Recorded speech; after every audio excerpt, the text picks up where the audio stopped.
பரலோகத்தில் எனது பெயர் எழுதிவிட்டார் என் இயேசு. பரலோகத்தில் எனது பெயர் எழுதிவிட்டார் என் இயேசு. என் வாழ்வின் நோக்கமெல்லாம் இயேசுவுக்காய் வாழ்வதுதான். என் வாழ்வின் நோக்கமெல்லாம் வாழ்வதுதான். சர்வ வல்லவர் என் சொந்தம், சாவை வென்றவர் என் ஜீவனானா. சர்வ வல்லவர் என் எஜமானன், சாவை வென்றவர் என். ஊரெல்லாம் சொல்லிடுவே, உலகமெங்கோ பறைசாற்றுவே. ஊரெல்லாம் சொல்லிடுவே, உலகமெங்கும் பறைசாற்றுவே. ஜீவிக்கிறா என் இயேசு, சீக்கிரமாய் வந்திடுவா. ஜீவிக்கிறா என் இயேசு, சீக்கிரமாய் வந்திடுவா. சர்வ வல்லவர் என் சொந்தமானா, சாவை வென்றவர் என் ஜீவனானா. சர்வ வல்லவர் என் எஜமானன், சாவை வென்றவர் என் மனவா. ஆஹா, இது அதிசயம்தானே, ஓஹோ இது உண்மைதானே. ஆஹா, இது ஓஹோ இது உண்மைதானே. சர்வ வல்லவர் என் சொந்தமானா, சாவை வென்றவர் என் ஜீவனானா. சர்வ வல்லவர் என் சாவை வென்றவர் என். இயேசுவின் நாமத்தில் ஜெபிக்கிறோம் நல்ல பிதாவே. சகரியா 4:10. அற்பமான ஆரம்பத்தின் நாளை யார் அசட்டை பண்ணலாம்? பூமி எங்கும் சுற்றி பார்க்கிறவைகளாகிய கர்த்தருடைய 7 கண்களும் செருபாபேலின் கையில் இருக்கிற தூக்கு நூலை சந்தோஷமாய் பார்க்கிறது. இந்த வார்த்தையை நாம் இந்த வருஷத்தின் துவக்கத்திலிருந்து தியானித்து வருகிறோம். அதிலே ஒரு குறிப்பை, அதிலிருந்து ஒரு குறிப்பை நாம் அநேக சோத்திர வாரங்களாய் தியானித்து வருகிறோம். அது என்ன? ஏன் ஆண்டவர் இந்த செருபாபேலுக்கு இப்படிப்பட்ட வாக்குத்தத்தங்களை கொடுத்தார்? இந்த வாக்குத்தத்தங்களை செருபாபேல் பெறுவதற்கு காரணங்கள் என்ன என்பதை ஆராயும் பொழுது எஸ்ரா 2:1-70 உள்ள வசனங்களை வாசித்து பார்த்தீங்கன்னா, பாபிலோனில் இருக்கிறவர்கள் எருசலேமுக்கு போகிறவர்கள் அவருடைய பெயர் பட்டியல் அங்கே இருக்கிறதிலே பார்க்கிறோம். அதில் முதல் பெயர் செருபாபேலின் பெயர் வருகிறதை நாம் பார்க்கிறோம். அருமையான தேவனுடைய பிள்ளைகளே, இந்த பெயர் பட்டியல் எஸ்ரா புஸ்தகத்தில் மட்டுமல்ல, இன்னும் சில புஸ்தகங்களில் அப்படிப்பட்ட பெயர் பட்டியல் இருக்கிறது. அந்த பெயர் பட்டியலும் செருபாபேலுடைய பெயர் முதலில் வருகிறதை நாம் பார்க்கலாம். ஆகவே சோத்திரிக்கிறோம், யாரெல்லாம் நீங்கள் எருசலேமுக்கு போகிறீர்கள் என்று சோத்திரம் கேட்கப்பட்ட பொழுது அதிலே சோத்திரிக்கிறோம், மனமுவந்து மனதார தன் கையை உயர்த்தி, நான் இந்த பாபிலோனில் இருந்து எருசலேமுக்கு போக விரும்புகிறேன், பாபிலோனின் வாழ்க்கை எனக்கு வேண்டாம், பாபிலோனின் அனுபவங்கள் எனக்கு வேண்டாம், எருசலேம் தான் எனக்கு வேண்டும் என்று சொல்லி வாஞ்சியோடு விருப்பமாய் சோத்திரிக்கிறோம் தன்னுடைய பெயரை பதிவிடுகிறதை பார்க்கிறோம். ஆவியானவர் அவனுடைய பெயரை எழுதியிருக்கிறார். இதை நம்ம அநேக வாரமாக தியானிச்சுட்டு வரோம். உங்கள் பெயர் எழுதப்பட்டிருக்கணும், உங்கள் பேரை ஆண்டவர் ஜீவ புஸ்தகத்தில் எழுதியிருக்கணும். அந்த நிச்சயம் உங்களுக்கு இருக்குதா? பரலோகத்திற்கு போகிற அந்த பட்டியலில் உங்கள் பேர் இருக்கா? இன்னைக்கு இயேசு வருவாரானால் நீங்கள் பரலோகத்துக்கு போகக்கூடிய அளவிற்கு தயாராக இருக்கிறீர்களா? அந்த நிச்சயம் இருக்கிறதா என்பதை நீங்கள் ஆராய்ந்து. இந்த உலகத்தில் வாழ்கிற வாழ்க்கை சோத்திரம் நிரந்தரமானதல்ல. இன்னைக்கு ஒருத்தரை நல்லா பார்க்குறோம், ஆனால் நாளைக்கு அவர் இறந்து போயிட்டாருன்னு நம்ம கேள்விப்படுறோம். இன்னைக்கு நம்ம உடம்பு நல்லா தான் இருக்கு, அடுத்த நிமிடம் என்ன ஆகுறதுன்னு நமக்கு தெரியல. பாருங்க, உலகத்தில் வாழ்றோம். சோத்திரிக்கிறோம். அருமையான தேவனுடைய பிள்ளைகளே, சோத்திரிக்கிறோம். ஒரு தம்பிய கடைசி நேரத்தில் போயிட்டு நான் ஹாஸ்பிட்டலில் பார்க்குறேன். சோத்திரிக்கிறோம். அந்த தம்பி சோத்திரிக்கிறோம், நான் பார்த்துட்டு ஜெபம் பண்ணிட்டு வரேன். சோத்திரிக்கிறோம். சாயங்கால நேரத்தில் அவர் மரித்து போகிறாருன்னு கேள்விப்படுறேன். ஆனால் நான் கடைசி நேரத்தில் பார்க்கும்போது, ஐயா நான் பரலோகம் போகணும், எனக்காக ஜெபம் பண்ணுங்கண்ணா. அது எனக்கு பெரிய ஆச்சரியமாக சந்தோஷமாக இருந்தது. சோத்திரிக்கிற கொஞ்சம் கொஞ்சமாக அந்த ஜீவன் போயிட்டு இருக்குது. ஆனால் அந்த தம்பி நான் பரலோகம் போகணும், எனக்காக ஜெபம் பண்ணுங்க அப்படின்னு சொல்கிறான். சோத்திரிக்கிறோம். சின்ன வயசு தான். அப்போது நான் நினச்சேன், அந்த நேரத்தில் அவனுக்கு பரலோகத்தை குறித்து நினைவு இருக்கே, முறுமுறுக்கலையே, பரலோகம் போகணும் எனக்காக ஜெபம் பண்ணுங்கன்னு சொல்கிறானே. சோத்திரிக்கிறோம் அப்படின்னு சொல்லி அந்த பிள்ளைக்காக ஜெபிக்கிறோம். ஆகவே இந்த உலக நிரந்தரமான வாழ்க்கை அல்ல.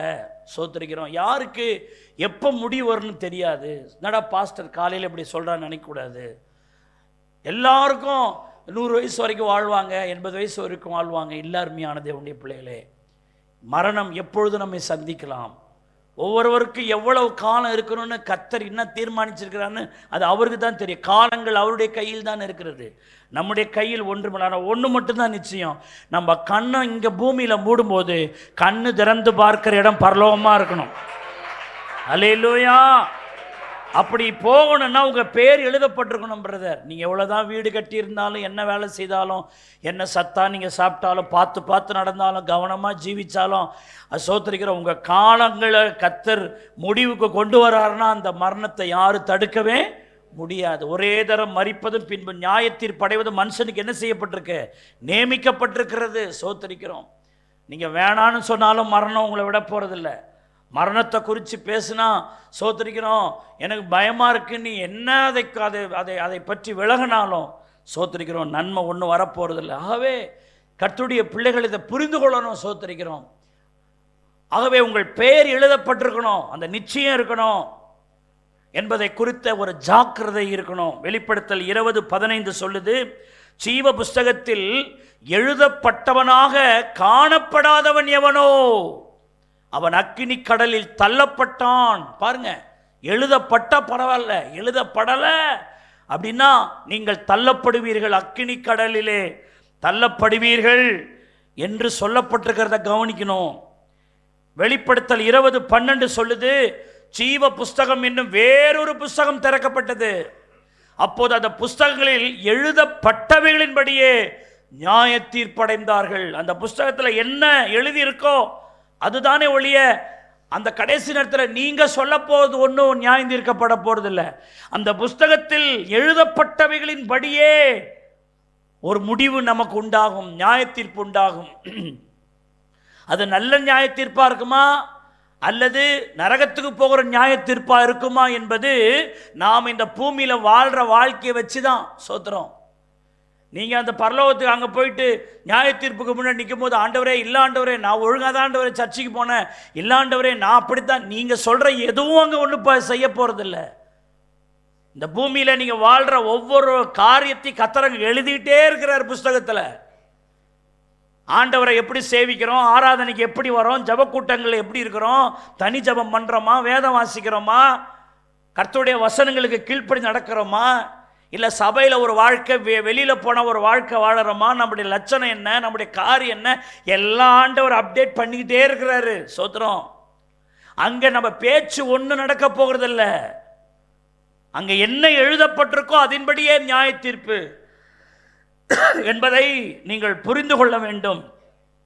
வெளிப்படுத்தல் 21:27 சொல்லுது, தீட்டும் அருவருப்பையும் பொய்யையும் நடப்பிக்கிற ஒன்றும் அதில் பிரவேசிக்காது. பாருங்க, பரலோகத்தில் பொய் பேசிக்கிட்டு தீட்டாய் வாழ்ந்துக்கிட்டு அருவருப்பை நடப்பிக்கிற ஒரு ஆள் அது உள்ள நுழைய முடியாது. அது யாராக இருந்தாலும் சரிதான்.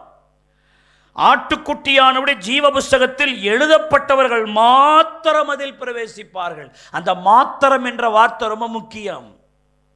அது யாராக இருந்தாலும், அது பாஸ்டராக இருக்கட்டும், அது மூப்பராக இருக்கட்டும், அது மூத்த விசுவாசியாக இருக்கட்டும், எவராக இருக்கட்டும், எழுதப்பட்டவர்கள் மாத்திரம்தான் உள்ளே பிரவேசிப்பார்கள். எழுதப்படலாம் பிரவேசிக்க முடியாது. தேவனுடைய பிள்ளைகளே, ஆகவே இந்த வார்த்தையை நாங்கள் திரும்ப திரும்ப உங்கள் இறுதிய பலகையில் ஆவியானவர் எழுதிக்கிட்டே இருக்கிறாரு, சொல்லிக்கிட்டே இருக்கிறாரு. சோத்திரம். ஆகவே இந்த பரலோகம் என்பது இன்னொரு வார்த்தை இருக்குது, நித்திய ஜீவன். பரலோகத்துக்கு இன்னொரு வார்த்தை என்னதுங்க? நித்திய ஜீவன். அப்போ அந்த நித்திய ஜீவன் என்று சொல்லப்படுகிற பரலோகத்துக்கு போகணும்னா ஜீவ புஸ்தகத்தில் பேர் எழுதப்படணும். எல்லாம் சொல்லுங்க, ஜீவ புஸ்தகத்தில் பேர் எழுதப்பட்டவர்கள் மாத்திரம்தான் நித்திய ஜீவனுக்குள் பிரவேசிக்க முடியும். பால்கனியில் இருக்கிற கீழே இருக்கிற சத்தமா சொல்லுங்க, நித்திய ஜீவனுக்குள் நான் பிரவேசிக்க வேண்டுமானால் ஜீவ புஸ்தகத்தில் என் பேர் எழுதப்பட்டிருக்க வேண்டும். ஹல்லேலூயா. அப்போ நித்திய ஜீவனை பெற ஜீவ புஸ்தகத்தில் பேர் எழுதப்பட நான் என்ன செய்யணும் அப்படின்னு ஒரு கேள்வியை நான் முன்னாடி வைக்கிறேன். நித்திய ஜீவனை பெற ஜீவ புஸ்தகத்தில் என் பெயர் எழுதப்பட நான் என்ன செய்யணும்? What must I do? ஒரு வாலிபன் கேட்ட, நான் நித்திய ஜீவனை சுதந்திரித்துக் கொள்ள என்ன செய்யணும்? இந்த நித்திய ஜீவனை குறித்து பைபிள் ஆண்டவர் பல இடங்களை சொல்லியிருக்கிறார். சோத்திரம். அந்த நித்திய ஜீவனுக்குள் நீங்கள் போகணும்னா அந்த ஜீவ புஸ்தகத்தில் உங்கள் பேர் எழுதப்படணும். அதற்கு சில வசனங்களை வாசிக்கலாமா? நித்திய ஜீவனுக்குள் நான் போக ஜீவ புஸ்தகத்தில் என் பேர் எழுதப்பட்டாதான் நான் நித்திய ஜீவனுக்குள்ள போக முடியும். அப்போ நான் என்ன செய்யணும்? 1 யோவான் 5ஆம் அதிகாரம் 11 13 வரைக்கும் நான் வாசிக்கிறேன், கொஞ்சம் கவனிங்க. தேவன் நமக்கு நித்திய ஜீவனை தந்திருக்கிறார். அந்த ஜீவன் அவருடைய குமாரனில் இருக்கிறது என்பதே அந்த சாட்சியாம். குமாரனை உடையவன் ஜீவனை உடையவன். தேவனுடைய குமாரன் இல்லாதவன் ஜீவன் இல்லாதவன். உங்களுக்கு நித்திய ஜீவன் உண்டென்று நீங்கள் அறியவும், தேவனுடைய நாமத்தின் மேல் நீங்கள் விசுவாசமாய் இருக்கவும், தேவனுடைய நாமத்தின் தேவகுமாரனுடைய நாமத்தின் மேல் விசுவாசமாய் இருக்கிற உங்களுக்கு இவைகளை எழுதுகிறேன். இந்த 11ஆம் வசனம் சொல்லுது, தேவன் நமக்கு நித்திய ஜீவனை தந்திருக்கிறார். அந்த நித்திய ஜீவன் எங்க இருக்கா? அந்த ஜீவன் அவருடைய குமாரனில் இருக்கிறது. நல்லா கொஞ்சம் கவனிங்க. இந்த நித்திய ஜீவன் எங்கே இருக்கிறது? அது குமாரனுக்குள் இருக்கிறது. 12ஆம் வசனம் சொல்லுகிறது, குமாரனை உடையவன் அந்த ஜீவனை உடையவன். குமாரனுடைய தேவகுமாரனுடைய குமாரன் இல்லாதவன் ஜீவன் இல்லாதவன். ஹல்லேலூயா. சொல்லிட்டு 13ஆம் வசனம் சொல்லுது, உங்களுக்கு நித்திய ஜீவன் உண்டென்று நீங்கள் அறியணும். அந்த அறிவோடு வாழணும். அப்படியானால் இந்த வசனங்களில் தேவன் நமக்கு நித்திய ஜீவனை தந்திருக்கிறார் என்றும், அந்த ஜீவன் அவருடைய குமாரனில் இருக்கிறதே என்பதுதான் இந்த சாட்சி. அப்போ இந்த நித்திய ஜீவன் அவருடைய குமாரனாகிய இயேசு கிறிஸ்துவுக்குள் தான் இருக்கிறது. நித்திய ஜீவனை சுதந்திரித்துக் கொள்ள நான் என்ன செய்யணும்? பரலோகத்துக்கு போக என்ன செய்யணும்? அந்த நித்திய ஜீவன் எங்க இருக்குன்னா அது குமாரனாகிய இயேசு கிறிஸ்துவுக்குள் இருக்கிறது. அவருக்குள் இருக்கும் அந்த ஜீவனை நாம் பெற வேண்டுமானால் நீங்கள் அவருக்குள் வர வேண்டும். அதனால்தான் பைபிள் சொல்லுது, குமாரனை உடையவன் ஜீவனை உடையவன். குமாரன் இல்லாதவன் ஜீவன் இல்லாதவன். சபையார் சொல்லுங்க, அவருக்குள் அந்த ஜீவன் இருக்கிறது. அந்த ஜீவனை நான் பெற வேண்டுமானால் நான் அவருக்குள் இருக்க வேண்டும். ஹல்லேலூயா, ஹல்லேலூயா. அவருக்குள் அந்த ஜீவனை நாம் பெற வேண்டுமானால், அவருக்குள் இருக்கிற அந்த ஜீவனை நாம் பெற வேண்டுமானால் நாமும் அவருக்குள் இருக்கணும். ஹல்லேலூயா. அதாவது இந்த கடலுக்குள் முத்து இருக்கிறது. கடலுக்குள்ள தான் முத்துக்களை எடுக்கிறாங்க, விளையேற பெற்றது. அந்த முத்து கடல்ல இருக்குது. ஆனால் அதை பெற வேண்டுமானால் நாம் கடலுக்குள் முழுக வேண்டும் என்று சொல்றாங்க இல்லையா? அப்ப கடலுக்குள்ளே முழுகாதவன் எதை எடுக்க முடியாது? முத்தை எடுக்க முடியாது இல்ல? அதுபோல இயேசு கிறிஸ்துவுக்குள் இல்லாதவன் அந்த ஜீவனை பெற்றுக்கொள்ள முடியாது. சும்மா ஞாயிற்றுக்கிழமை அனாவசியமாக சபைக்கு வந்துட்டு பாட்டு பாடு ஒரு பாட்டை பாட்டி என்னமோ ஆராதனை பண்ணி நீ மான்னு போனால் சர்ச்சைக்கு வந்து இப்போ பரலோகம் போக மாட்டீங்க. நித்திய ஜீவனை சுதந்திரிக்க முடியாது. உங்கள் பேர் எழுதப்பட்டிருக்கும் என்கிற நம்பிக்கை அங்கே வராது. கிறிஸ்துவுக்குள் நித்திய ஜீவன் இருக்கிறது. அதை பெற நாம் அவருக்குள் வரணும், அவருக்குள்ள இருக்கணும். நீங்க அவருக்குள்ள இருக்கீங்களா? அதான் இன்றைய விஷயம். ஏன்னா பிலிப்பியர் 3ஆம் அதிகாரம் 9-11 வரைக்கும் நீங்க வீட்டில் போய் வாசிச்சு பாருங்க. அது பெரிய நீண்ட சத்தியம். அதில் ஒரு வார்த்தை பவுல் சொல்வாரு 9ஆம் வசனத்தில், கிறிஸ்துவுக்குள் இருக்கிறவனாக காணப்படும்படிக்கு. யாருக்குள் இருக்கிறவனாய் காணப்படும்படி? கிறிஸ்துவுக்குள் இருக்கிறவனாய் காணப்படும்படிக்கு அவருக்காக எல்லாவற்றையும் நஷ்டம் என்று விட்டேன், குப்பையுமாய் எண்ணுகிறேன். நான் இப்படி இருக்கணும், நான் அப்படி இருக்கணும், நான் கலெக்டர் ஆகணும், நான் பெரிய ஆஃபீஸர் ஆகணும், நான் தொழிலதிபராக இருக்கணும், நான் சொந்த வீடு உள்ளவனாக மாறணும், இவ்வளோ பணம் உள்ளவனாக மாறணும் என்கிறதெல்லாம் இந்த உலகத்துக்குரிய வாழ்க்கை. அதெல்லாம் நீங்கள் செய்யக்கூடாதுன்னு சொல்லலை. ஆனால் அது எல்லாவற்றையும் விட நமக்குள்ள ஒரு கோல் இருக்கணும். நான் கிறிஸ்துவுக்குள் இருக்கிறவனாய் காணப்பட வேண்டும். அல்லேலூயா. இந்த ஒன்று இல்லாம நீ என்னென்னத்தை உடையவனா இருந்தாலும் ஒரு புண்ணியமும் இல்லை. நீ பணத்தின் மேல பணமோ, வீட்டின் மேல வீடோ, அல்லது வேலை சொத்திரம், அதை பண்ணணும் இதை பண்ணணும், வாழ்க்கையில் எப்படியோ முன்னேறணும், நீங்க அதான் செய்யக்கூடாதுன்னு சொல்லலை. ஆனா அதே நேரத்தில் நான் கிறிஸ்துவுக்குள் இருக்கிறவனாய் காணப்பட வேண்டும். எங்க இருந்தாலும் எங்க போனாலும் நான் கிறிஸ்துவுக்குள் இருக்கிறவனாய் காணப்பட வேண்டும். உலக கிறிஸ்தவர்களை 2ஆய் பிரித்தால் கிறிஸ்துவுக்குள் இருப்பவர்கள், கிறிஸ்துவுக்கு வெளியே இருப்பவர்கள். 2 கிறிஸ்தவங்க இந்த உலகத்தில் இருக்கிறாங்க. ஒரு சில கிறிஸ்தவங்கள கிறிஸ்துவுக்கு உள்ள இருக்கிற கிறிஸ்தவங்களா இருக்கிறாங்க, ஒரு சில கிறிஸ்தவங்களா கிறிஸ்துவுக்கு வெளியே இருக்கிற கிறிஸ்தவங்களா இருக்கிறாங்க. இந்த கிறிஸ்துவுக்கு வெளியே இருக்கிற கிறிஸ்தவங்க இருக்கிறாங்க பாருங்க, அவர்கள் பெயர் புஸ்தகத்தில் எழுதப்பட போறதில்லை, அவங்க நித்திய ஜீவனுக்குள்ள போக போறதில்லை. ஆனா யாருடைய பெயர் எழுதப்படுது, யாருக்கு நித்திய ஜீவன் உண்டா இருக்குன்னா கிறிஸ்துவுக்குள் இருக்கிற கிறிஸ்தவர்கள். அல்லேலூயா. பவுல் கிறிஸ்துவுக்குள் இருப்பவன் என்று காணப்படும்படியான கூட்டத்தை சேர்ந்தவர்னு பவுல் சொல்றார். நான் ஒவ்வொரு நாளும் எதுக்கு பிரயாசப்படுறேன் தெரியுமா? நான் கிறிஸ்துவுக்குள் இருக்கிறவனாய் காணப்படும்படிக்கு. அல்லேலூயா. நான் ஏதோ பெயர் அளவில் நான் கிறிஸ்தவனா இருக்க விரும்பல. ஒரு காலத்தில் அப்படித்தான் பெயர் அளவில் நான் இருந்தேன். ஆனா இப்போ நான் அப்படி இருக்க விரும்புகல. நான் கிறிஸ்துவுக்குள் இருக்கிறவனாய் இருக்க வேண்டும். அந்த கிறிஸ்துவுக்குள் இருக்கிறவனாய் நான் காணப்படும்படிக்கு எனக்கு லாபமானவைகளை கூட நஷ்டம் என்று எண்ணுகிறேன். ஹல்லேலூயா. இன்னைக்கு பாருங்க, ஞாயிற்றுக்கிழமை தான் எல்லாம் ஃபங்க்ஷனும். சில ஆட்கள்லாம் பார்த்தீங்கன்னா ஞாயிற்றுக்கிழமை ஆராதனையை கட்டடிச்சுட்டு கூட இன்னைக்கு நிறைய பேர் செய்யறாங்க. காரணம், அதுல லாபம் இருக்கு. ஞாயிற்றுக்கிழமை இந்த வேலையை செஞ்சா இந்த பணம் வரும், அதுக்காக நான் சர்வீஸை விட்டுட்டு போறேன்னு சொன்னா நம்ம கிறிஸ்துவுக்குள் இருக்கிறவங்க எப்படி சொல்ல முடியும்? கிறிஸ்துவுக்குள் இருக்கிறவங்க என்ன சொல்றாங்க? எனக்கு லாபமானவைகளை கூட நான் கிறிஸ்துவுக்குள் இருக்கிறவனாய் காணப்படும்படிக்கு அதை நஷ்டமும் குப்பையும் என்று விடுகிறேன்.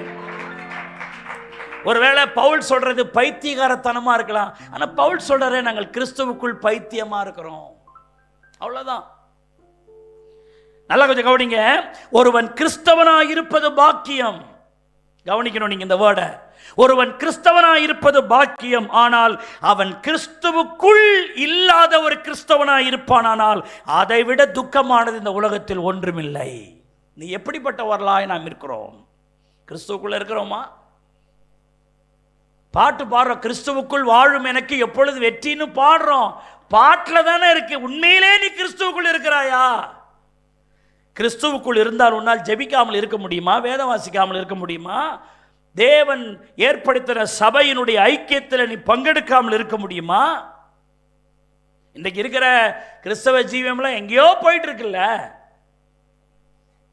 நான் பல முறை சொல்லிக்கிட்டே தான் இருக்கிறேன். சோத்திரம். அதை யாரும் காதல போட்டுக்கிறது இல்லை. பிறந்த நாள் பாட்டு வைக்கிறது, பின்னாடி சினிமா பாட்டு ஓடின்னு இருக்கு. நீ என்னத்துக்கு சர்ச்சைக்கு வர்ற? எனக்கு ஒன்றும் புரியலையே. அப்ப ஆண்டவருடைய பாட்டே இல்லை போல இருக்குது.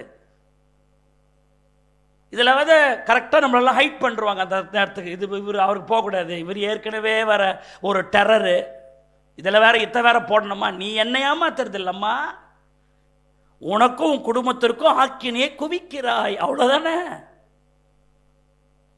அதுக்கு 1000 சப்பை கட்டலாம். நீ இன்னைக்கு சபை ஊழியம் சொல்லி என்னென்னவோ பண்ணுறாங்க, சோத்திருக்கிறேன். நான் சொல்கிறேன், என்ன புதுமை வேணாலும் வரட்டும், என்ன வேணாலும் வரட்டும், பைபிள் பைபிள் பைபிள் பைபிள் தான், சத்தியம் சத்தியம்தான்.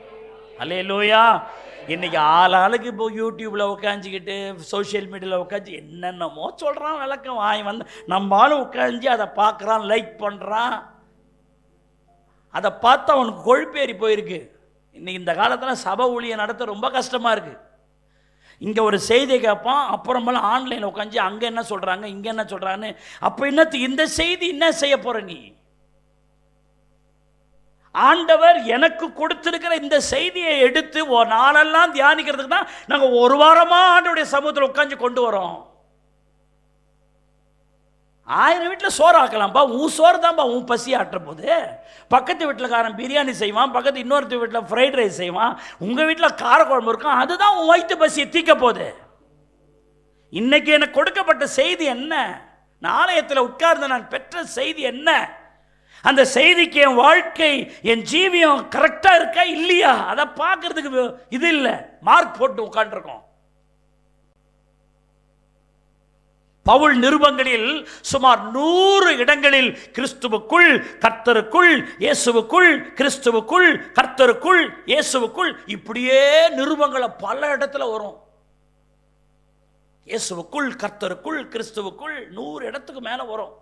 அதுல அந்த கிறிஸ்துவுக்குள் இயேசுவுக்குள் கர்த்தருக்குள் இருக்கிறவர்களுக்கு வருகிற 34 ஆசீர்வாதங்களை பவுல் தன் நிருபங்களில் சொல்லியிருக்கிறார்.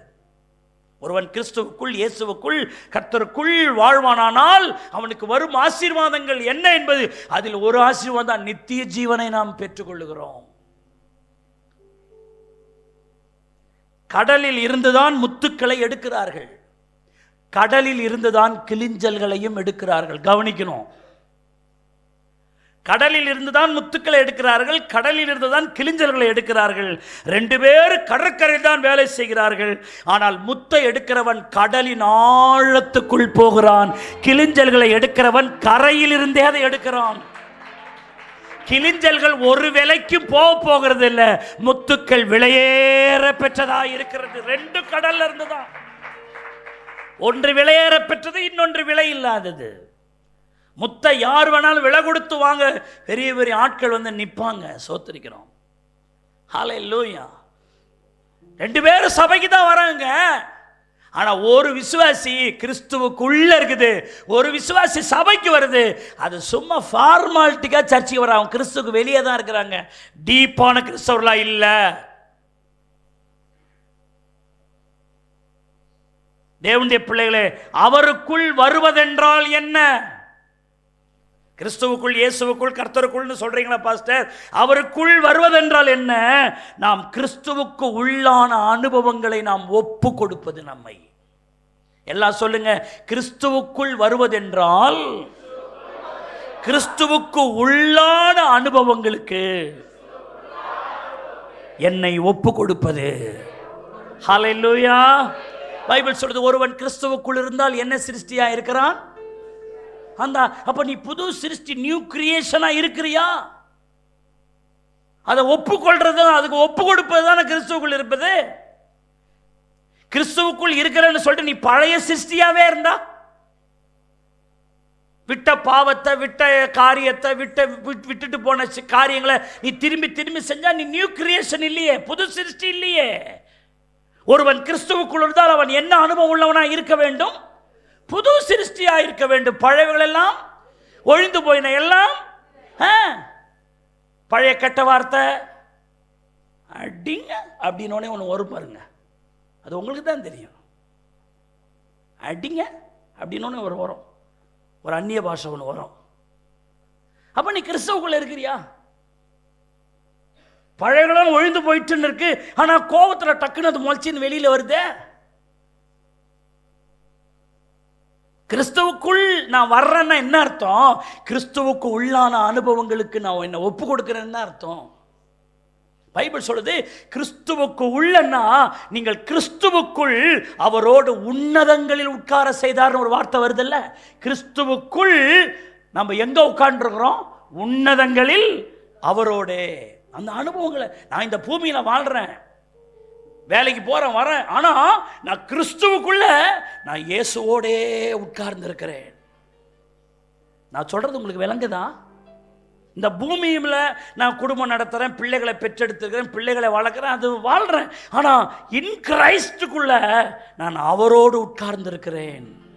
அப்படி என்கிற அந்த எண்ணம் இருந்தா உங்க நடை எவ்வளவு வித்தியாசமா இருக்கும், உங்க பேச்சு எவ்வளவு வித்தியாசமா இருக்கும், உங்க பார்வை எவ்வளவு வித்தியாசமா இருக்கும். நான் இதோ சாதாரணமா இருக்க நினைக்கிறது இல்லை, நான் கிறிஸ்துவோடு உன்னதங்களில் உட்கார்ந்து இருக்கிறேன். ஹல்லேலூயா, ஹல்லேலூயா. நான் கிறிஸ்துவுக்கு உள்ள இருக்கிறதுனால நான் என்ன செய்கிறேன்? அவரை அறிகிற அறிவின் மேன்மைக்காக எல்லாவற்றையும் நான் நஷ்டம் என்றும் குப்பை என்றும் நான் விட்டு விடுகிறேன். இந்த போல நான் ஏராளமான வசனத்தை சொல்லிக்கிட்டே இருப்பேன். அப்ப கிறிஸ்துவுக்குள்ள வர்றதுன்னா என்ன? அந்த கிறிஸ்துவுக்கு உள்ளான அனுபவங்களை பெற்றிருப்பதும் அந்த அனுபவங்களுக்கு என்னை ஒப்பு கொடுப்பதும் தான் கிறிஸ்துவுக்குள் இருக்கிறேன் என்ற அனுபவம். அப்படிப்பட்டவர்கள் பெயர்கள் எழுதப்படும், அப்படிப்பட்டவர்களே நித்திய ஜீவனை பெறுகிறார்கள். ஏனென்றால் நித்திய ஜீவன் அவருக்குள் இருக்கிறது. ஹல்லேலூயா. அந்த தேவகுமாரனை உடையவனாய் இருக்கிறவன் அந்த நித்திய ஜீவனை உடையவனாய் இருக்கிறான். ஹல்லேலூயா, ஹல்லேலூயா. அப்போ அந்த அனுபவங்கள்லாம் எனக்கு இருக்கான்னு பாருங்க. அப்ப கிறிஸ்துவுக்குள்ள நான் இருக்கிறேன்னு சொன்னா நான் புதிய சிருஷ்டியா இருக்கிறேன், பழையவெல்லாம் ஒழிஞ்சிட்டேன், எல்லாம் புதுசா இருக்கு, உன்னதங்களில் அவரோடு கூட உட்கார்ந்து இருக்கிறேன், அவரை அறிகிற அறிவின் மேன்மைக்காக லாபமா இருக்கிறவைகளை கூட நான் நஷ்டம் என்று எண்ணுகிறேன். இதெல்லாம் யாருக்கு இந்த அனுபவம் இருக்குன்னா கிறிஸ்துவுக்குள் இருக்கிறவனுடைய அனுபவமா இருக்கும். அப்ப இந்த கிறிஸ்துவுக்குள்ள நான் இருக்கணும். இப்போ ஒரு 3 பாயிண்ட் நான் வேகமா சொல்றேன். இந்த நித்திய ஜீவனை குறித்து நான் சொல்றேன் இல்லையா? ஜீவ புஸ்தகத்தில் பேர் எழுதப்பட்டாதான் நீங்க நித்திய ஜீவனை அதுக்குள்ள போக முடியும். முதல் குறிப்பு, நித்திய ஜீவன் பெறும் வழி. என்ன வழிங்க? நித்திய ஜீவன் பெறும் வழி. இந்த நித்திய ஜீவன் கிறிஸ்துவுக்குள் இருப்பதனால் அதை பெற்றுக்கொள்ள ஒன்று நான் கிறிஸ்துவுக்கு உள்ளாக வேண்டும், அல்லது கிறிஸ்து எனக்குள் வர வேண்டும். கொஞ்சம் கவனிக்கணும். எல்லாம் சொல்லுங்க. நித்திய ஜீவன் இயேசுவுக்குள் இருப்பதனால் அதை நான் பெற்றுக்கொள்ள வேண்டுமானால், சத்தமா எல்லாரும் சொல்ல, ஒன்று நான் கிறிஸ்துவுக்குள் ஆக வேண்டும், அல்லாவிட்டால் கிறிஸ்து எனக்குள் வர வேண்டும். அதுதான் ஆண்டவர் சொன்னார், நான் உங்களிலும் நீங்கள் என்னிலும் என் வார்த்தை உங்களிலும் இருந்தால் நீங்கள் மிகுந்த கனிகளை கொடுப்பீர்கள். ஹல்லேலூயா. இந்த ரெண்டும் ஒன்றோடு ஒன்று இணைந்தது என்பதை கவனியுங்கள். நீங்கள் கிறிஸ்துவுக்குள் வருவதும் கிறிஸ்து உங்களுக்குள் வருவதும் ரெண்டும் ஒன்றோடு ஒன்று இணைந்த அனுபவம். ஒரு உதாரணம் கவனிங்க. ஒரு மனிதன் சைக்கிள் ஓட்டிட்டு போறான்.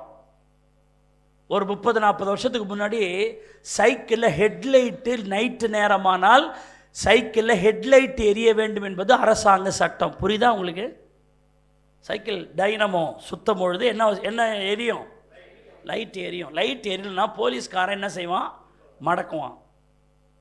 எங்கப்பா ஹெட்லைட்டு அப்படின்னு கேட்பான். இப்போ இருக்கிற ஜென்ரேஷனுக்கு அது தெரியவே தெரியாது, சைக்கிளே தெரியாது, அப்புறம் என்ன லைட்டு வேற தோற்றம். அதில் வேற அந்த சைக்கிள் சாதாரணமாக மிதிக்கும் போது காலையெல்லாம் அந்த டைனமோ அப்படி ஒரு ஒரு ஒரு அழுத்தத்தினா அந்த டைனமோட இது சக்கரத்தில் போடும். மிதிக்கும் போது கொஞ்சம் கஷ்டமாக இருக்கும், ஆனால் மிதித்து தான் ஆகணும். அப்படி மிதிக்கும் போது அந்த டைனமோ சுத்த ஒரு மின்சாரம் உற்பத்தி ஆகி ஒரு ஒயர் உள்ளே போவோம், அது லைட்டு எரியும். கொஞ்சம் கஷ்டமாக தான் இருக்கும். நான் எத்தனை பேர் சொல்கிறது புரியுது உங்களுக்கு? டைனமோ அந்த டயரில் உராசிட்டு போகும்போது மிதிக்க வண்டி கஷ்டமாக இருக்கும். ஆனால் அப்படி மெதிச்சு தான் போனால் நீ அப்படி மிதிக்க தான் லைட்டு முன்னாடி எரியும். போலீஸ்காரன் லைட் இல்லைன்னா அவன் பிடிப்பான். சோத்திரம். காலையிலன்னா அப்படி ஒரு தட்டிட்டா அந்த இது இப்படி வந்துடும், அப்படி வந்து நின்றோம். சாதாரண வண்டி ஓட்டிகிட்டு போகலாம். நைட்டானால் தட்டி விட்டுறணும். அப்படி ஒருத்தர் சைக்கிள் ஓட்டின்னு போகிறார். ஓட்டிட்டு போகும்போது போலீஸ்காரன் மடக்கிறான். என்னப்பா என்ன லைட் எரியலன்றார். இல்லைங்க தெரில, பீஸ் போயிடுச்சு பழுது, பல்புன்னு ஏதாவது சொல்லியிருக்கலாம். அவங்க திமிர் பிடிச்சார் பழுது. ஏங்க அப்போது ஸ்ட்ரீட் லைட்லாம் எரியுது பழுது, இந்த லைட்லாம் எரியுது இல்லை, அப்புறம் அதனால தான் இந்த லைட்டு நான் ஒன்றும் போடலான்னா. அவர் என்ன பண்ணிட்டாரு, அந்த சைக்கிளுடைய முன் டயருடைய காற்றை பிடுங்கி விட்டார். இவன் சார் சார் நான் ரொம்ப தூரம் போனேன், என்ன நீங்கள் காற்றை பிடுங்குறீங்க? காற்று எங்கும் நிறைஞ்சிருக்குது, உனக்கு காற்று வேணாம் நீ போன்ட்டார். அப்போ தான் அந்த மரமண்டைக்கு விளங்குது, ஊரில் எவ்வளோ காற்று இருந்தாலும் காற்று எனக்குள்ளே இருக்கணும். புரியுதுங்களா? காற்று முகந்துட்டு தான் இருக்கிறோம், இருந்தாலும் வண்டி ஓடுறோன்னா அதுக்குள்ளே என்ன இருக்கணும்? காற்று இருக்கணும். இயேசு எங்கே நிறைஞ்சு தான் இருக்கிறாரு, ஆனால் அந்த இயேசு உனக்குள்ள வந்தா தான் நித்திய ஜீவன். கையை தட்டி கர்த்தரை ஸ்தோத்திரம் பண்ணுங்க. ஹல்லேலூயா, ஹல்லேலூயா.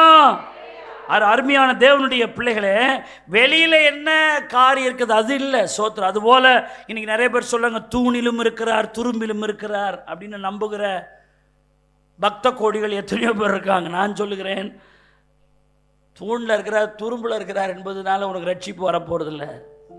அந்த தெய்வம் என்னைக்கு உனக்குள்ள வராரோ அன்னைக்கு தான் உனக்கு ஜீவன், அன்னைக்கு தான் உனக்கு நித்திய ஜீவன். தேவனை தங்களில் கொண்டு வர நிறைய பேர் அறியாமல் அவரை கோயில்களிலும் குளத்திலும் சிலைகளிலும் போட்டோக்களிலும் தேவனை வைத்து கொள்றாங்க. அவங்க வண்டிலாம் ஓடாது. ஆனால் தான் இந்த ஆலயத்துக்குள்ள வந்து ஒரு சிலையும் கிடையாது. ஏனென்றால் நாங்கள் சிலையிலேயோ அல்லது எங்கேயோ வைத்து அவரை பார்க்கவில்லை, அவர் எங்களுக்குள். கையை தட்டி, கிறிஸ்து எங்களுக்குள், நாங்கள் அவருக்குள். அந்த அனுபவத்தை பெற்றதான் ஜீவன்.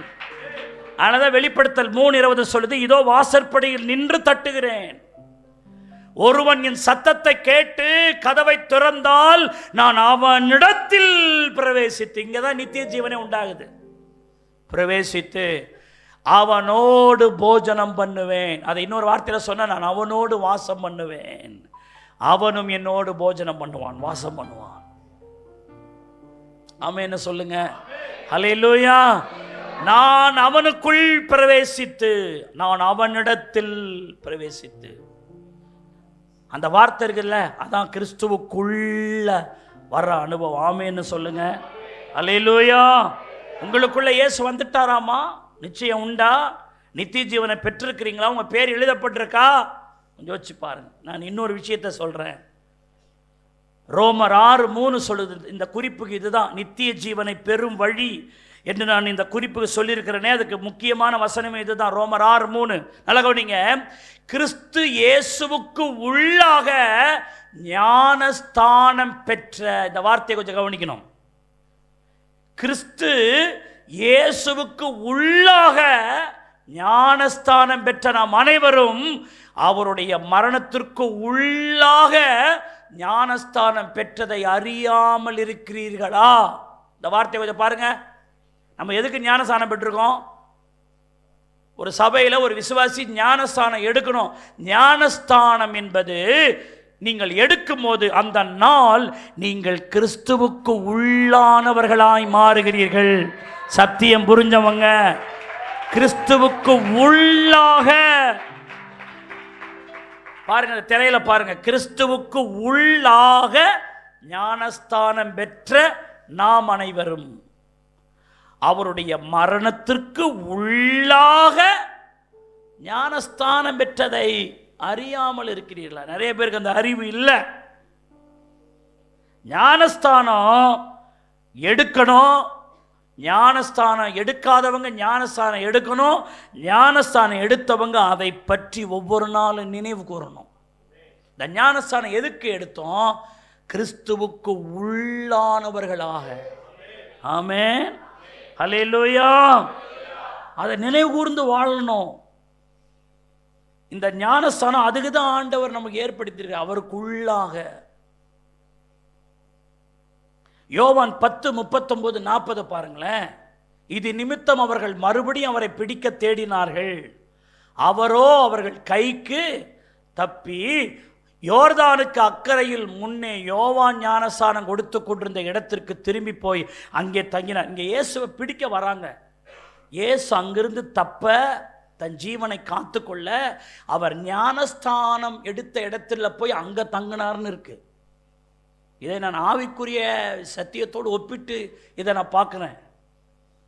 ஜீவனை காக்க, ஜீவன் தப்ப மனுஷகுமாரனா இயேசு இந்த உலகத்தில் ஊழியம் செய்த போது எங்கே போய் தங்கி தன்னை காப்பாற்றி கொள்ளுகிறார்? ஞானஸ்தானம் எடுத்த இடத்துல போய் தங்குறார். அப்போ ஆனால் நாம் ஞானஸ்தானம் பெற்ற பின்பு பரிசுத்த சபையிலே பரிசுத்த ஜீவியம் செய்யும் பொழுது பிசாசு நம்முடைய ரட்சிப்பை அழிக்க தீவிரம் காட்டுவான். ஞானஸ்தானம் எடுத்த ஆளவன் சும்மா விடமாட்டான். நம்ம ஆளு போய் இயேசு கிறிஸ்துவுக்குள்ளே போயிட்டானே, ஞானஸ்தானம் எடுத்துட்டானேன்னு உன் மேலே கண்ணா இருப்பான். எப்போ நீ பைபிள் வாசிப்ப நிறுத்துவ, எப்போ ஜபம் பண்ணுறதை நிறுத்துவ, எப்போ சபைக்கு போவாம ஆவ, உனக்குள்ள அவன் திரும்பி வரலான்னு அவன் திட்டமிட்டுக்கிட்டே இருப்பான். ஒன்று உங்களை பின்வாங்க செய்ய முயற்சிப்பான், இல்லாட்டி உங்களை அழிச்சு போடாமல் பார்ப்பான். ரெண்டுத்தில் ஏதாவது ஒன்று செய்வான். அப்போ ஞானஸ்தானம் எடுப்பது என்பது அதை மறுபடியும் மறுபடியும் நினைத்து நம்மை பத்திரமாக வைக்கும். அதை திரும்பி திரும்பி ரிமெம்பர் பண்ணணும். ஏன்னா ஞானஸ்தானத்தின் சத்தியம் என்ன? அவருக்குள்ளாக. ஞானஸ்தானம் எடுக்கும்போது ஒரு காரியம் நடக்குது. அது வரைக்கும் கிறிஸ்துவுக்கு வெளியே இருந்த நாம் எங்கே வந்துடுறோம்? கையை தட்டி கர்த்தருக்கு ஸ்தோத்திரம். இந்த ஞானஸ்தானம் எடுக்கும்போது உள்ள வந்துடுறோம். அந்த நாளை நீங்க ஒவ்வொரு நாள் நினைக்கணும். அதை நினைச்சு நினைச்சு வாழ்ந்தா தான் அந்த அனுபவத்தை நீங்க தொடர்ந்து காத்து கொண்டே இருக்க முடியும். ஏனென்றால் கொலோசியர் 3:3 சொல்லுது, உங்கள் ஜீவன் கிறிஸ்துவுடனே தேவனுக்குள் மறைந்திருக்கிறது. கொலோசியர் 3:3 பார்த்தீங்கன்னா உங்கள் ஜீவன் கிறிஸ்துவுடனே தேவனுக்குள் மறைந்திருக்கிறதுன்னு ஒரு வார்த்தை வருது. ஸ்தோத்திரிக்கிறோம். அப்போ சில நேரங்களில் பிசாசு உங்கள் ஜீவனை அழிக்க, உங்களை கொல்ல, உங்களுக்கு தீமை செய்ய அவன் வருவான். ஆனால் நீங்கள் கிறிஸ்துவுக்குள்ளே இருந்தீங்கன்னா உங்கள் ஜீவன் கிறிஸ்துவுக்குள்ளே என்ன செஞ்சுருக்கோம்? மறைஞ்சிருக்கும். அவன் வந்து ஜீவனை தேடி பார்த்தா அங்கே என்ன இருக்காது? ஜீவன். உங்கள் ஜீவனை எப்படி எடுக்கணும் அவனுக்கு தெரியாது. ஏனென்றால் உங்கள் ஜீவன் கிறிஸ்துவுக்குள் மறைந்து இருக்கிறது. இப்போ நித்திய ஜீவதாசை கொள்றதுக்கு என்கிட்ட வந்தா நித்திய ஜீவதாச ஜீவன் நித்திய ஜீவதாசுக்குள் இல்லை, அது கிறிஸ்துவுக்குள் மறைந்திருக்கிறது. அல்லேலூயா. ஞானஸ்தானம் என்பது சாதாரண அனுபவம் இல்லைங்க. சும்மா தண்ணியில் பாஸ்டர் முக்கிய எடுக்கிறாருன்றது. கிறிஸ்துவுக்குள்ளாக ஞானஸ்தானம் பெற்ற நாம் அனைவரும். அப்போ நான் சொல்கிறேன், ஞானஸ்தானம் ஒன்றே உங்களை கிறிஸ்துவுக்குள் கொண்டு வருகிற ஒரு மேலான அனுபவம். அந்த நாளை மறக்கக்கூடாது. அந்த நாளை நீங்கள் சொன்ன உடன்படிக்கையை மறக்கக்கூடாது. உங்கள் ஞானஸ்தான தேதியை மறக்கக்கூடாது. அதுதான் நீங்கள் கிறிஸ்துவுக்கு உள்ளாக வந்த நாள், உங்கள் பாவம் தீர்ந்து போன நாள், உங்களை பாக்கியம் உள்ளவர்களாய் மாற்றின நாள், நீங்கள் தேவனுடைய வம்சத்தோடு இணைந்த நாள், தேவ பிள்ளைகள் என்கிற அதிகாரத்தை பெற்ற நாள், தேவ ஆலோசனையை நிறைவேற்றின நாள், கிறிஸ்துவையே தரித்து கொண்ட நாள், புது மனுஷனாய் மாறின நாள். அல்லேலூயா. அப்போஸ்தலர் 22:16 சொல்லுது, இப்பொழுது நீ தாமதிக்கிறது என்ன? நீ எழுந்து கர்த்தருடைய நாமத்தை தொழுது கொண்டு ஞானஸ்தானம் பெற்று உன் பாவம் போக்க கழுவப்படு. நீ தாமதிக்கிறது என்ன? நீங்க பார்த்தீங்கன்னா பவுல் வந்து பெயரளவில் ஒரு கிறிஸ்தவன் தான்.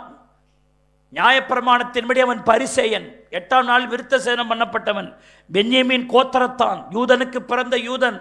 நிறைய அந்த கிறிஸ்தவன் என்று பெயரளவில் அவனுக்கு நிறைய அனுபவம் இருக்கு.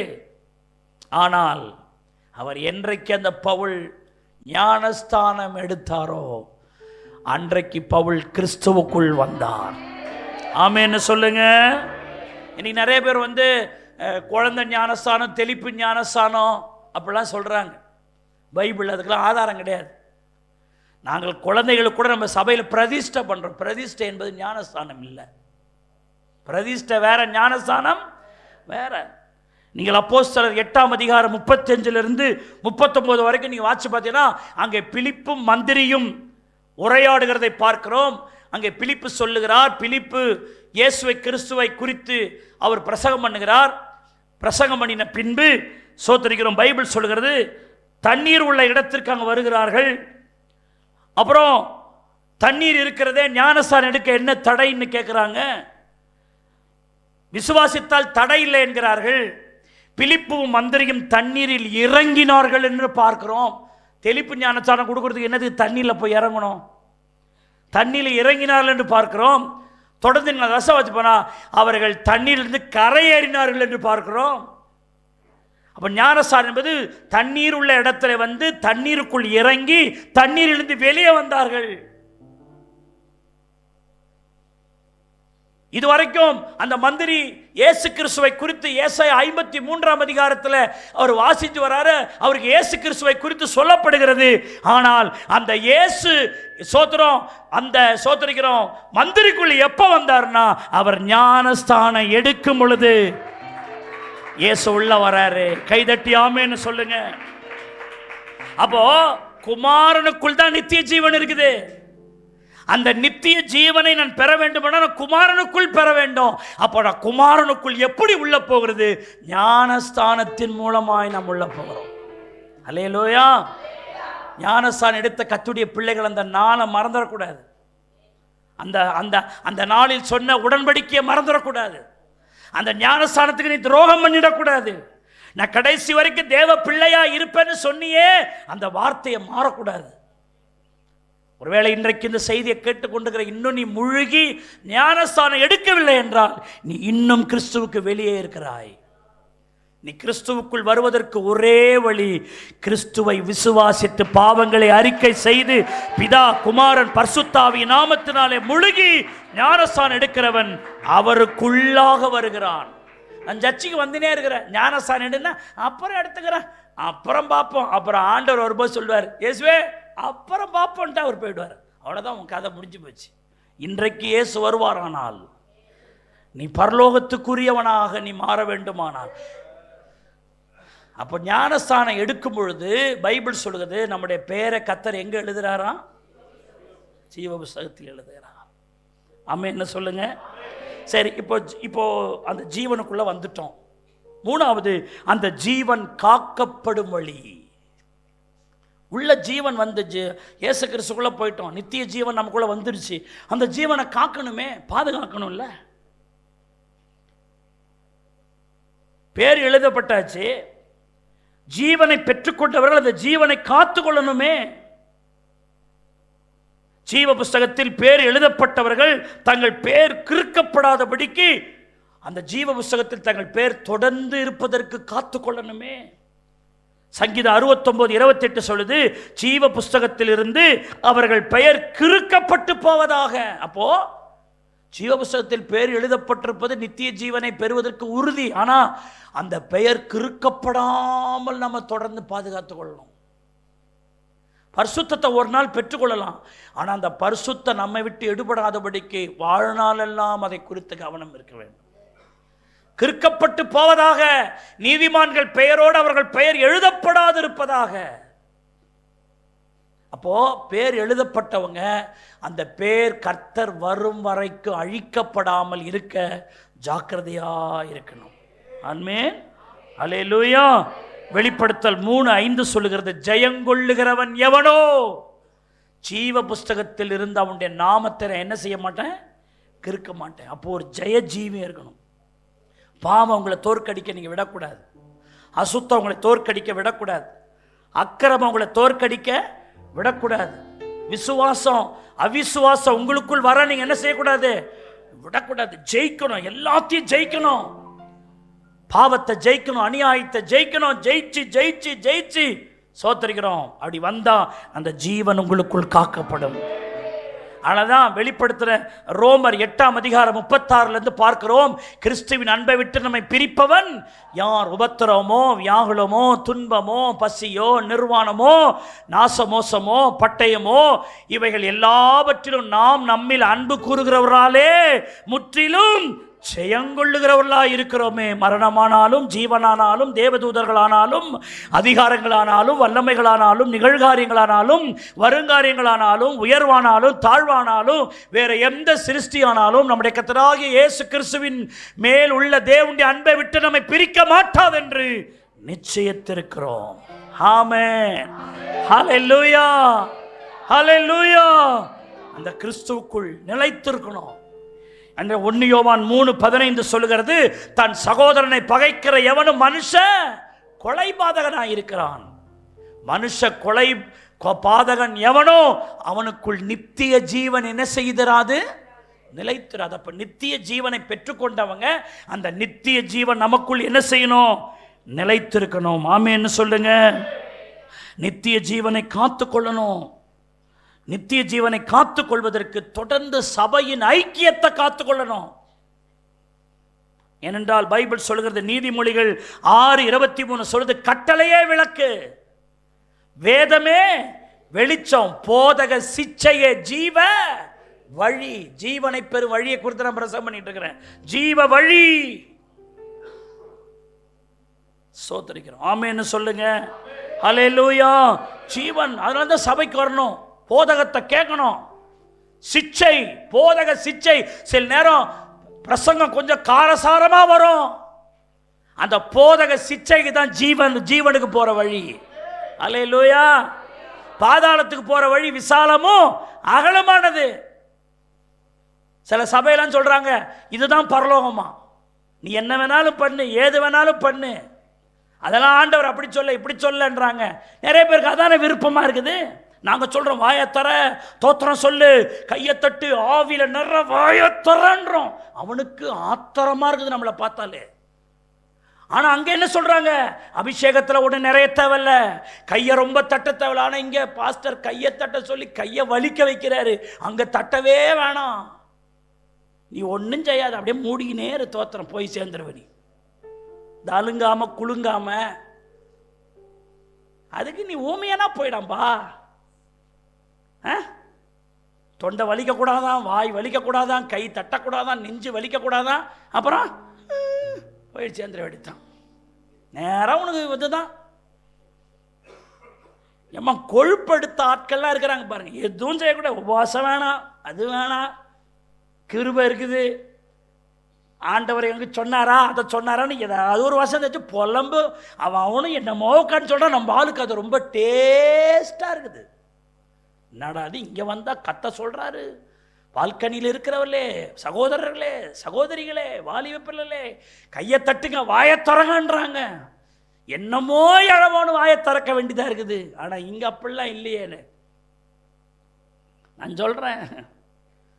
பாதாளத்துக்கு போகிற வழி விசாலமானது. ஒன்று பிரச்சனை ஒன்றும் இல்லை. ஆனால் ஜீவனுக்கு போகிற வழி இடுக்கமும் நெருக்கமானது. அல்லேலூயா.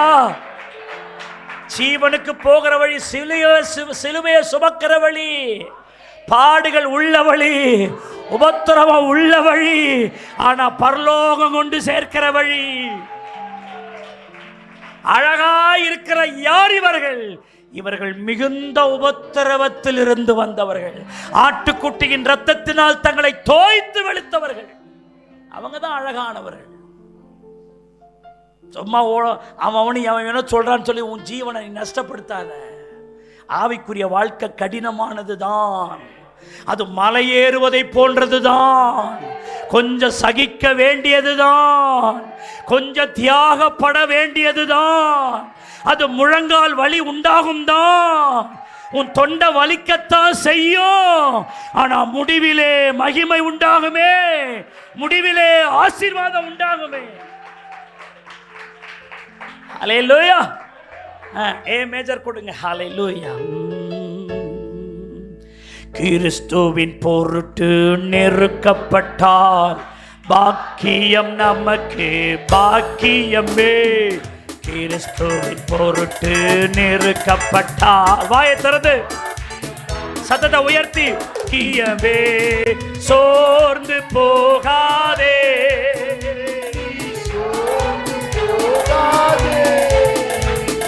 சோர்ந்து போகாதே,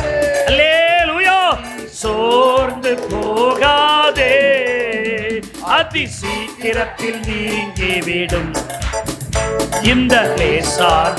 நல்ல வாயை திறந்து ஆமென். அதி சீக்கிரத்தில் நீங்கிவிடும் இந்த லேசான உபத்திரவம்.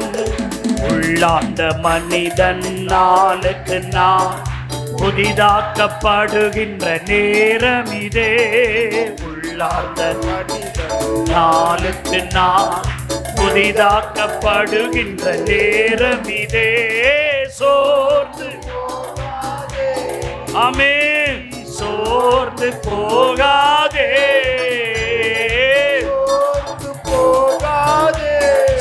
சோகமா படாதீங்க. நல்ல கை.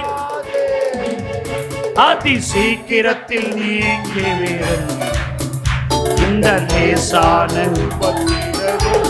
ஆமென். அதி சீக்கிரத்தில் நீங்கிவிடும். ஓ காண்கின்ற உலகம் தேடவில்லை, காணாத பரலோகம் நாடுகிறோ. காண்கின்ற ஆமென், காணாத பரலோகம் நாடுகிறோம். சோர்ந்து போகாதே, சோர்ந்து போகாதே.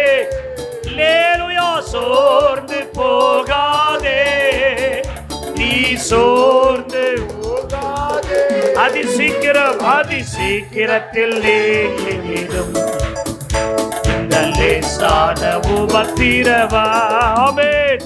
அதி சீக்கிரத்தில் நீங்கிவிடும் இந்த லேசான உபத்திரவம். அல்லேலூயா. அப்போ ஜீவனை பெறணும், இரண்டாவது அந்த ஜீவனை காத்துக்கொள்ளணும், மூணாவது அந்த ஜீவனில் வளர வேண்டும். மூன்றாவது பாயிண்ட், ஜீவனில் வளரணும். நித்திய ஜீவன் நமக்குள் வளரணும். எல்லாம் சொல்லுங்க, நித்திய ஜீவனை பெறணும், அந்த நித்திய ஜீவனை காத்துக்கொள்ளணும், அந்த நித்திய ஜீவனில் வளர வேண்டும். ஜீவன் வளரணும். உதாரணமாக சரீரம் வளர்றதுக்கு அப்பம் சாப்பிட்றோம், சோறு சாப்பிட்றோம். ஆனால் எனக்குள் அந்த நித்திய ஜீவன் ஒன்று இருக்குல்ல, அந்த நித்திய ஜீவன் வளர நாம் என்ன சாப்பிட்றோம்? யோவான் 6:68 இப்படி சொல்லுகிறது. சீமோன் பேதுரு அவருக்கு பிரதித்திரமாக, ஆண்டவரே, யாரிடத்தில் நாங்கள் போவோம்? நித்திய ஜீவ வசனங்கள் உம்மிடத்தில் உண்டே. அவ பேதுரு சொன்னது போல நமக்குள் இருக்கிற நித்திய ஜீவன் வளர்ச்சி உற வேண்டும். அந்த நித்திய ஜீவனுக்கு ஆகாரம் அவருடைய வசனம்தான் ஆகாரம். ஆமென். ஆனதான் சோத்திரிக்கிறோம். யோவான் 6:48 சொன்னார், ஜீவ அப்பம் நானே. அது ஜீவ அப்பம், இயேசுதான் ஜீவ அப்பம். அதான் மத்தேயு 4:4 சொல்லுது, தேவனுடைய வாயிலிருந்து புறப்படுகிற ஒவ்வொரு வார்த்தையினாலும் பிழைப்பான் என்று எழுதியிருக்கிறதே. அப்போ இயேசுதான் ஜீவ அப்பம் என்று இயேசு சொன்னபடி அவரே நமது ஆவிக்குரிய மன்னாவா இருக்கிறார். இயேசுதான் நம்முடைய மன்னா, இயேசுதான் ஜீவ அப்பம். அல்லேலூயா. அதனால தான் அவர் அப்பத்தின் வீடு என்று சொல்லப்படுகிற பெத்லகேமில் பிறந்தார். இயேசு பிறந்தது எங்கே? பெத்லகேம். பெத்லகேமினுடைய வார்த்தையின் அர்த்தம் என்ன? அப்பத்தின் வீடு. இயேசுதான் நம்முடைய அப்பம், இயேசுதான் நம்முடைய ஆவிக்குரிய மன்னா. அந்த இயேசுவை தான் ரசிக்கணும், புசிக்கணும். அதுதான் ஆண்டவர் சொன்னார், என்னை ருசித்து பாருங்கள் என்று சொன்னார். அல்லேலூயா. அவருடைய வார்த்தை தான் ஆவியாயும் ஜீவனாயும் இருக்கிறது என்று பைபிள் சொல்லுகிறது. அதுதான் யோவான் 6:54 சொல்லுது, என் மாம்சத்தை புசித்து என்னுடைய இரத்தத்தை பானம் பண்ணுகிறவனுக்கு என்ன உண்டு? நித்திய ஜீவன் உண்டு. நான் அவனை கடைசி நாளில் எழுப்புவேன் என்று சொன்னார். இயேசுவையே நாம் புசிக்கணும், இயேசுவையே உள்ள எடுக்கணும், இயேசுவே என் ஆகாரமா மாறணும். ஆண்டவரே, இது உங்கள் சரீரம். அதனால தான் கர்த்தருடைய பந்தியில் இது இயேசுவின் சரீரம்னு விசுவாசித்து எடுக்கணும்னு பயபக்தியோடு அதை சொல்கிறோம். அதை நம்ம என்ன பண்ணுறோம்? அது ஒரு கோதுமையினால் செய்யப்பட்டதாக இருந்தாலும் நம்முடைய விசுவாசத்தில் அது அவருடைய சரீரம் என்று நாம் எடுக்கிறோம். அந்த சரீரம் நமக்குள் போகும்போது திராட்சை ரசத்தினால் பிழியப்பட்ட சாறை 100க்கு 100 அவருடைய ரத்தம் என்று நாம் உள்ளே எடுக்கும் போது அது நமக்கு நித்திய ஜீவனுக்கு ஏதுவாய் நம்மை நடத்துகிறது. அல்லேலூயா. அதுதான் மத்தேயு 8:8 100க்கு அதிபதி ஆண்டவரை பார்த்து சொன்னான், ஆண்டவரே ஒரு வார்த்தை சொல்லும், என் வேலைக்காரன் பிழைச்சிக்குவான், சொஸ்தமாவான். ஏன்னா ஒரு வார்த்தை தான் மன்னா, அது ஒரு மாத்திரை, அது ஒரு டானிக்கு, அது ஒரு ரொம்ப சத்தான ஒரு இன்ஜெக்ஷனு. ஹல்லேலூயா. அது நமக்கு ஜீவனை, நித்திய ஜீவனை நமக்குள் உண்டாக்குறது. ஹல்லேலூயா. ஒரு முறை ஆண்டவர் நீ பார்வை அடைவாயாக என்று ஒரு குருடனை பார்த்து சொன்ன மாத்திரத்தில் அவன் பார்வை அடைந்தான் வேதத்திலே வாசிக்கிறோம். நீ எழுந்திருந்து உன் படுக்கை எடுத்துக்கொண்டு நட என்று ஒரு மனிதனுக்கு சொன்ன உடனே அவன் திமிர்வாதத்திலிருந்து சுகமானான். லாசருவே வெளியே வா என்று சொன்ன உடனே மரித்தவன் வெளியே வந்தான். ஏனென்றால் அந்த வார்த்தை ஆவியாயும் அது ஜீவனாயும் இருக்கிறது. அல்லேலூயா.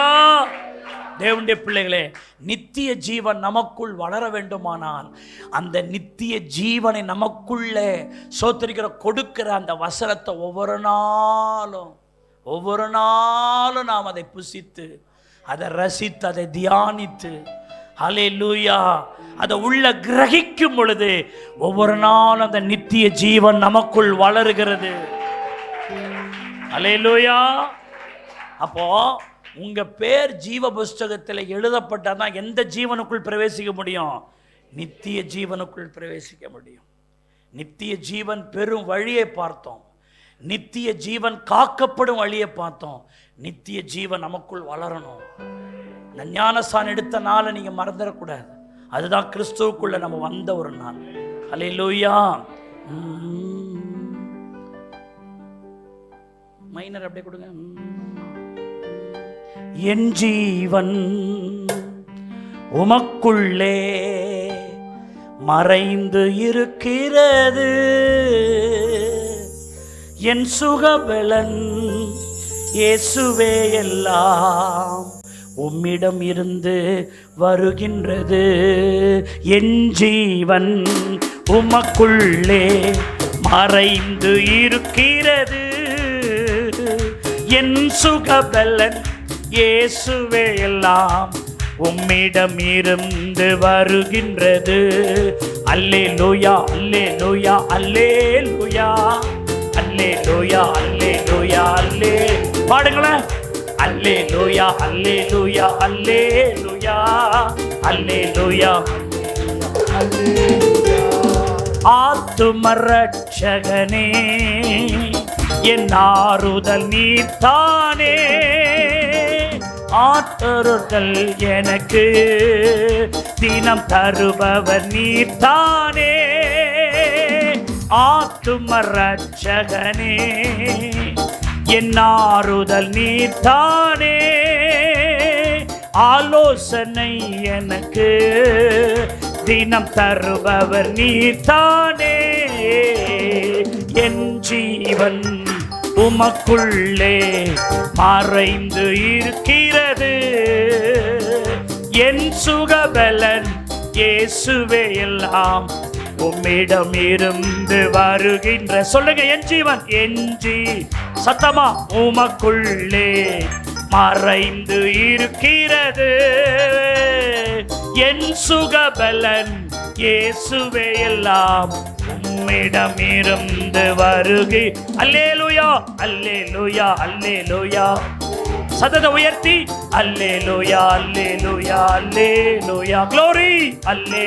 சத்தத்தை உயர்த்து பால்கனியில் இருக்கிறவங்க அல்லேலூயா. உம் சித்தமில்லாமல் ஒரு முடியும் உதிர்வதில்லை, உம்மாலே அவைகளெல்லாம் எண்ணப்பட்டிருக்கிறது, உம் சித்தம் இல்லாமல் ஒரு முடியும் உதிர்வதில்லை, உம்மாலே அவைகளெல்லாம் எண்ணப்பட்டிருக்கிறது, என் ஜீவன் உமக்குள்ளே மறைந்து இருக்கிறது, என் சுகபலம் இயேசுவே எல்லாம் உம்மிடமிருந்து வருகின்றது. என் ஜீவன் glory உமக்குள்ளே மறைந்து இருக்கிறது. என் சுகபலம் இயேசுவே எல்லாம் உம்மிடமிருந்து வருகிறது. அல்லேலூயா அல்லேலூயா அல்லேலூயா. glory சதத உயர்த்தி அல்லேலூயா அல்லேலூயா அல்லேலூயா. இன்னொரு முறை அல்லேலூயா அல்லேலூயா அல்லேலூயா அல்லேலூயா. இன்னொரு முறை அல்லேலூயா. அப்படியே எழுந்திருப்போம். அல்லேலூயா அல்லேலூயா அல்லேலூயா அல்லேலூயா. சொல்லுங்க அல்லேலூயா அல்லேலூயா அல்லேலூயா அல்லேலூயா அல்லேலூயா அல்லேலூயா. கிறிஸ்துவுக்குள் வாழும் எனக்கு எப்போதும் வெற்றி உண்டு. ஹல்லேலூயா. கிறிஸ்துவுக்குள் வாழும் எனக்கு எப்போதும் வெற்றி உண்டு. ஆமென். வெற்றி உண்டு வெற்றி உண்டு வெற்றி உண்டு எனக்கு வெற்றி உண்டு. ஹல்லேலூயா ஓசன்னா ஹல்லேலூயா ஓசன்னா ஹல்லேலூயா ஹல்லேலூயா ஓசன்னா ஹல்லேலூயா. என்னென்ன துன்பம் வந்தாலோ நான் கலங்கிடவே மாட்டேன். எல்லாரும் என்னென்ன துன்பம் வந்தாலோ நான் கலங்கிடவே மாட்டேன். யார் என்ன சொன்னாலோ யார் என்ன நான் சோர்ந்து போக மாட்டேன். நான் சோர்ந்து போக மாட்டேன். கிறிஸ்துவுக்குள் வாழும் எனக்கு glory வெற்றி உண்டு. glory கிறிஸ்துவுக்குள் சோத்ரம் சோத்ரம் வெற்றி உண்டு. என் ராஜா முன்னே செல்கிறார். வெற்றி பவனி செல்கிறார். என் ராஜா முன்னே செல்கிறார். குருத்தோலை கையில் எடுத்து குருத்தோலை நான் ஓசானா பாடிடுவே. நான் ஓசானா. ஓ கிறிஸ்துவுக்குள் வாழும் எனக்கு இப்போது வெற்றி உண்டு. மேகங்கள் நடுவினிலே என் ராஜா வரப்போகிறார். ஆமென். மேகங்கள் நடுவினிலே என் நேசர் வரப்போகிறார். கரம் பிடித்து அழைத்து செல்வா. glory கரம் பிடித்து எங்கள் கண்ணீரெல்லாம் துடைப்பா. எங்கள் கண்ணீரெல்லாம் துடைப்பா. கிறிஸ்துவுக்குள் வாழும் எனக்கு எப்போதும் சோத்திர சோத்திர சோத்திர. கிறிஸ்துவுக்குள் வாழும் எனக்கு எப்போதும் வெற்றி உண்டு வெற்றி உண்டு வெற்றி உண்டு. எனக்கு வெற்றி உண்டு வெற்றி உண்டு. சோத்திர வெற்றி உண்டு வெற்றி உண்டு. எனக்கு வெற்றி உண்டு வெற்றி உண்டு. அல்லேலூயா ஓசன்னா அல்லேலூயா ஓசன்னா அல்லேலூயா அல்லேலூயா ஓசன்னா அல்லேலூயா அல்லேலூயா ஓசன்னா அல்லேலூயா.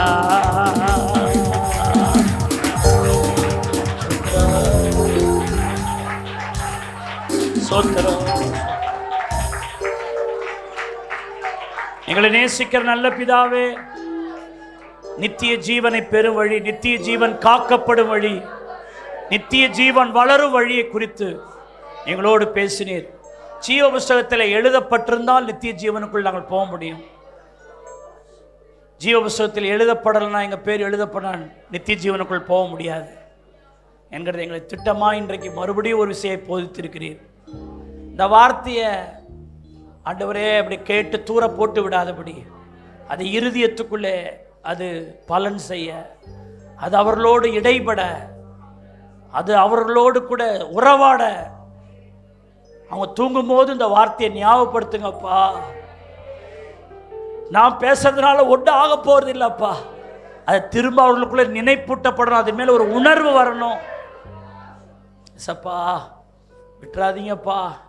இந்த வார்த்தைகள் இந்த வாரம் முழுக்க பிள்ளைகளோடு இடைப்பட்டுக்கிட்டே இருக்கணும். நான் கிறிஸ்துவுக்கு வெளியே இருக்கிற கிறிஸ்தவனா அல்ல, கிறிஸ்துவுக்கு உள்ளே இருக்கிற கிறிஸ்தவனாக. ஆண்டவரே சோத்திர, நித்திய ஜீவன் உமக்குள் இருக்கிறபடியால் நாங்கள் எல்லாரும் உமக்குள் இருக்கிறவர்களாக எங்களை அப்படி நடத்த வழிநடத்த கிருபை இருப்பதாக. இயேசுவின் ரத்தம் ஜெயம். இயேசுவின் நாமத்தில் ஜெபிக்கிறோம் நல்ல பிதா.